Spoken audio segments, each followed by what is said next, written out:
Мен ойлойм Айжамалды мугалим деп. Мугалим жарашмак бирок. Потому что умеренно. Балдар, эмне дейсиздер? Тегил нанды берип коесуңарбы? Ушундай нерв керек да. Тиякта 30 бала деп атса. Неме деп ойлойм мындай. Фриланска жакыныраак жумуш болсо керек. Өзү жокто деле Фриланстан жумуш көп боло бере турганчы. Мен деле ошо фрилансер, инфлюенсерге кошулам. Балким блогер болуп кетеби деген ойлор бар. И что-то фриланс работает. Она не учится, я думаю. Мен да. Она учит.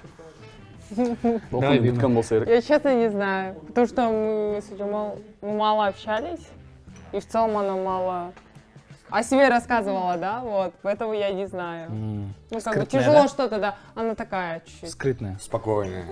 Загадочная. Дистанцию держи, да, вот, загадочная. 10 метров от меня. Эми жообуз Айжамал айым.